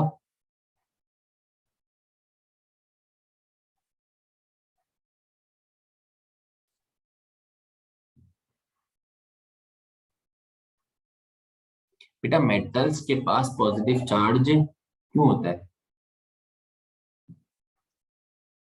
सिंपल सी बात है ना कि ये एक्सिस ऑफ इलेक्ट्रॉन, क्या नाम है, इलेक्ट्रॉन्स, रिच इन इलेक्ट्रॉन्स होते हैं, रिच इन इलेक्ट्रॉन्स होते हैं, इलेक्ट्रॉन आसानी से निकाल देते हैं, पॉजिटिव चार्ज होता है। लेकिन ये आइन, सोडियम आइन थोड़ी हमारे सामने है जिसको इलेक्ट्रॉन की जरूरत होगी, ये तो सोडियम मेटल है, इसको इलेक्ट्रॉन की जरूरत थोड़ी है। सोडियम मेटल को इलेक्ट्रॉन की जरूरत थोड़ी है, मेटल तो एक्सेस ऑफ इलेक्ट्रॉन है। जो आप बात कर रहे हो मेटल में पॉजिटिव चार्ज होता है तो आयन की बात करते हैं, तो आयन की बात थोड़ी कर रहे हैं यहाँ पे। ठीक है। और लास्ट स्टेशन में क्या है कि अगर आप ऑक्सीडाइजिंग एजेंट से वार्म कंडीशन पे रिएक्शन कराएंगे तो आपके पास क्या बन जाएगा, एसिटिक एसिड बन जाएगा। ठीक है। इसको आप करना कराना क्या है कि इन रिएक्शंस को आपने from book, any source book, PTB STB या एफटीबी, फ्रॉम बुक आपने अल्कोहल के रिएक्शंस खुद से करने हैं, इसको सामने रखते हुए। वहां पे लाइन बाय लाइन रिएक्शन होंगे, उसको करना है। ठीक है। फ्रॉम बुक इन रिएक्शंस को करना है, रिएक्शंस की वर्डिंग भी लिखी होगी, वहां पे आपको अंडरस्टैंडिंग हो रही होगी कि CO ब्रेक हो रहा है या आपके पास OH ब्रेक हो रहा है।